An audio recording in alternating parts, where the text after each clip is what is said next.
The intelligent investor, अध्याय 20, margin of safety as the central concept of investment. निवेश की केंद्रीय अवधारणा, सुरक्षा का मार्जिन। अध्याय 20 पूरी किताब का सार है। बेंजामिन ग्राहम यहां उस सिद्धांत को स्पष्ट करते हैं जिसे वे निवेश का दिल और आत्मा मानते हैं। मार्जिन ऑफ सेफ्टी, सुरक्षा का मार्जिन। ग्राहम कहते हैं कि अगर कोई निवेशक इस एक नियम को सही से समझकर अपनाए तो वो अधिकतर निवेशीय गलतियों से बच सकता है। 1. मार्जिन ऑफ सेफ्टी क्या है? मार्जिन ऑफ सेफ्टी का मतलब है किसी एसेट को उसकी वास्तविक कीमत, इंट्रिंसिक वैल्यू से काफी कम पर खरीदना। सरल शब्दों में, अगर किसी शेयर की वास्तविक कीमत 1000 रुपए है और वो बाजार में 600 से 700 रुपए में मिल रहा है, तो 300 से 400 रुपए का अंतर आपका मार्जिन ऑफ सेफ्टी है। ये अंतर निवेशक को गलत अनुमान, बाजार गिरावट और अनिश्चित भविष्य से बचाता है। 2.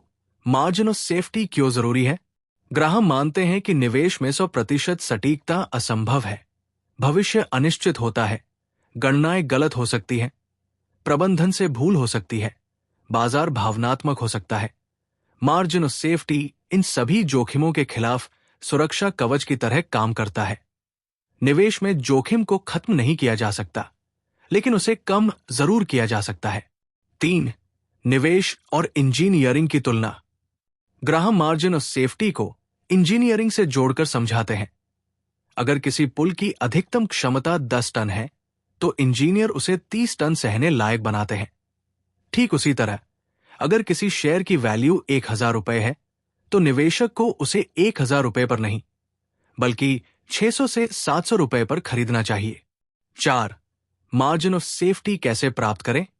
ए. कम कीमत पर खरीदना, लो प्राइस, कम पीई, कम पीबी, बुक वैल्यू के पास या नीचे कीमत। बी. मजबूत कंपनी चुनना, स्ट्रॉन्ग बिजनेस, स्थिर कमाई, कम कर्ज, अच्छा डिविडेंड रिकॉर्ड। सी. विविधता, डाइवर्सिफिकेशन, कई स्टॉक्स में निवेश, एक ही स्टॉक पर निर्भर न रहना। ग्राहम कहते हैं कि विविधता भी मार्जिन ऑफ सेफ्टी का ही एक रूप है। 5. मार्जिन ऑफ सेफ्टी बनाम भविष्यवाणी। ग्राहम साफ कहते हैं, निवेश भविष्यवाणी का खेल नहीं है। जो निवेशक ये सोचते हैं कि ये कंपनी भविष्य में बहुत बड़ी बनेगी, ये सेक्टर बूम करेगा, वे अक्सर मार्जिन ऑफ सेफ्टी को नजरअंदाज कर देते हैं और यहीं से नुकसान शुरू होता है। 6. ग्रोथ स्टॉक्स और margin of safety.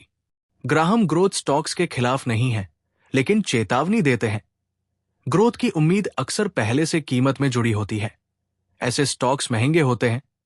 Margin of safety बहुत कम या शून्य होता है। अगर ग्रोथ उम्मीद से कम रही तो भारी नुकसान हो सकता है। 7. मार्जिन ऑफ सेफ्टी और सट्टेबाजी में अंतर। निवेश, इन्वेस्टमेंट, मार्जिन ऑफ सेफ्टी मौजूद, मूल्य पर आधारित, जोखिम नियंत्रित। सट्टेबाजी, स्पेक्यूलेशन, मार्जिन ऑफ सेफ्टी नहीं, उम्मीद और भावना पर आधारित, जोखिम अनियंत्रित। ग्राहम के अनुसार, जहां मार्जिन ऑफ सेफ्टी नहीं है, वहां निवेश नहीं, सट्टा है। 8. आम निवेशक के लिए संदेश। ग्राहम कहते हैं कि आम निवेशक को चतुर बनने की कोशिश नहीं करनी चाहिए, सरल नियमों का पालन करना चाहिए। कम कीमत प्लस मजबूत कंपनी प्लस धैर्य मतलब सफलता। मार्जिन ऑफ सेफ्टी अपनाने के लिए जीनियस होना जरूरी नहीं, अनुशासित होना जरूरी है। ग्राहम का केंद्रीय दर्शन। निवेश में सबसे बड़ा दुश्मन बाजार नहीं, बल्कि हमारी अपनी गलतियां हैं। मार्जिन ऑफ सेफ्टी हमें खुद से बचाता है। ये निवेशक को अहंकार, लालच और डर से दूर रखता है। मार्जिन ऑफ सेफ्टी हमेशा दिखता नहीं है, लेकिन वही आपको बचाता है। निष्कर्ष, कंक्लूजन। अध्याय 20 पूरे द इंटेलिजेंट इन्वेस्टर का निचोड़ है। ये हमें सिखाता है कि हर निवेश में सुरक्षा की गुंजाइश होनी चाहिए। कम कीमत पर अच्छी चीज खरीदना ही समझदारी है। जोखिम लेने से पहले सुरक्षा सुनिश्चित करनी चाहिए। दीर्घकालिक सफलता का एकमात्र भरोसेमंद तरीका है। मार्जिन ऑफ सेफ्टी स्मार्ट निवेश का सबसे बड़ा नियम है। पहले सुरक्षा, फिर मुनाफा।